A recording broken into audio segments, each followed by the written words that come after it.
Right mga Panola Friends, magandang umaga sa ating lahat. Araw ng Sunday ngayon, June 28. Shoutout po sa lahat ng mga minamahal natin viewers, sa lahat ng mga organic subscriber ni Panuli. Tayo po ay nagluluksa po ang ating pamilya, ang pamilya ni Panuli. Ang dahilan po ay tuluyan na pong pumanaw ang aking nanay Panuli. Kahapon po, June 27, alas 5 ng hapon ay tuluyan na pong binawian ng buhay ang aking nanay. So, simula po kahapon ay talagang hindi na ako napagkatulog at ngayon nga pong buong magdamag ay hindi na nakatulog sapagkat dumating po sa punto na talagang ito nga po nagluluksa ang ating pamilya ngayon. Ang nanay Panuli po ay hindi naman po lingid sa inyo sa vlog ko anong mga nakaraan ay na-hospital po ang nanay Panuli, si Nanay Biti, nung pagpasok ng June. At nga po tuloy-tuloy na humina ang katawan ng ating nanay at hindi na po niya kinaya. At kahapon nga po na June 27 ay tuloy na siyang namaalam sa amin.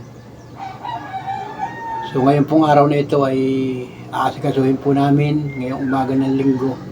Aasikasuhin po namin yung kanyang mga labi. At tayo nga po ang mag-aasikaso kasama ko aking mga kapatid. Nandito po lahat ang aking mga kapatid. Kompleto po ang aking pamilya. Kami po ay talagang nagdadalamhati. So, yan, pasensya na po kayo sa aking vlog ngayon. At bihira ko nga pong ipakita si Nanay Panuli yung aking vlog. At tayo po ay yung mga nakarang araw ay halos busy nga sa hanap buhay. Siyempre sa pag-aasikaso sa ating nanay. At dumating nga po yung punto na ganito na. Kung kaya po ipagpapasa-Diyos na lang po namin ang aming pamilya. Yan, at si nanay nga ay nasa kabilang buhay na.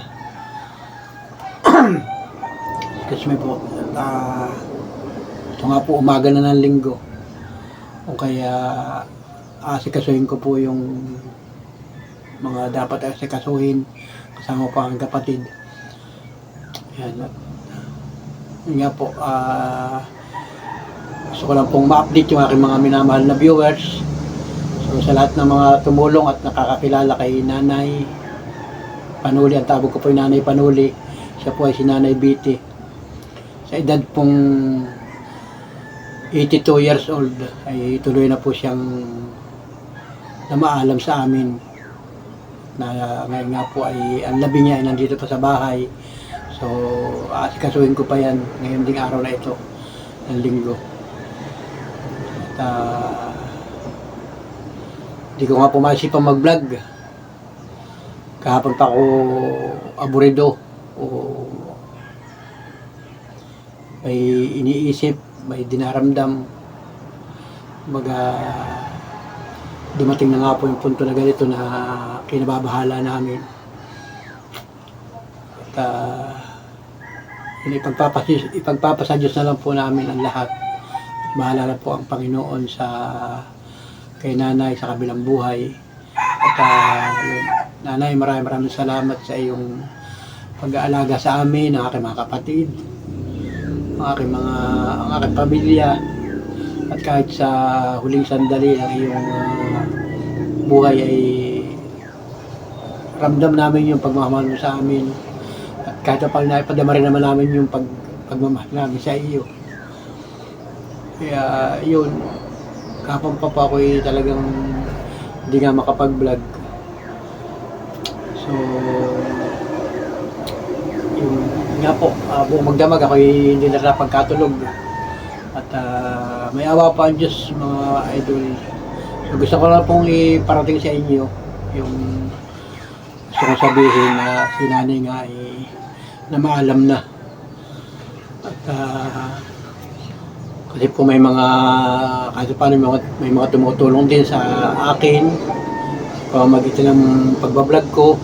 Marami din nagpaabot ng pagmamahal sa aking nanay, Nanay Panuli, si Nanay Biti. Marami po nagpaabot. Salamat po sa inyo lahat, sa lahat ng mga viewers, sa lahat ng mga sponsor, ni nanay. Yun. Maraming salamat po sa inyo at kahit sa kabilang buhay ay siguro hindi niya po tayo malilimutan o hindi natin siya malilimutan. So, wala pong magawa ang ating pamilya kung hindi ito nga po tanggapin ang katotohanan sa tulong ng ating Panginoon. May awa po ang Diyos sa atin. At sa mga susunod na vlog ko, papakita ko rin po sa inyo yung mga kaganapan ng pagbuburol ni nanay dito sa aming bahay. Kami naman po magkakalapit dito. Kasama po ang aking mga pamilya, nandito po silang lahat, mga kamag-anak. So, kasi para makita po sa vlog ko, para alam nila yung mga nangyayari sa aming pamilya. So, muli maraming salamat po sa inyo, sa inyong pagmamahal, sa aking YouTube channel, sa aking pamilya. Salamat po ng marami sa inyo. Gabayan po tayo ng Panginoon Diyos sa araw-araw. At see you next vlog na lang po ang aking mga susunod na video.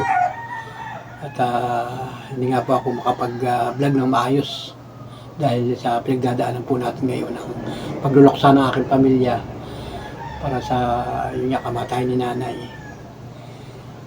So muli, salamat po sa inyo at happy Sunday kahit ngayon ay araw ng Sunday.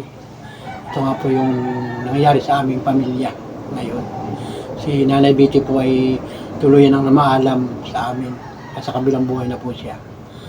So salamat po ng marami sa inyo at sana po ay pagpalain at gabayan pa tayo ng Panginoon Diyos sa araw-araw na ating mga ginagawa. Salamat po. Bye-bye muna. God bless.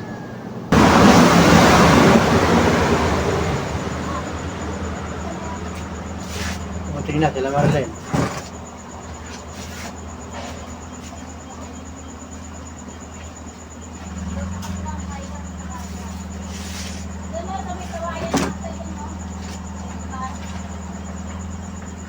Sa tapat lang. Kami tapat lang.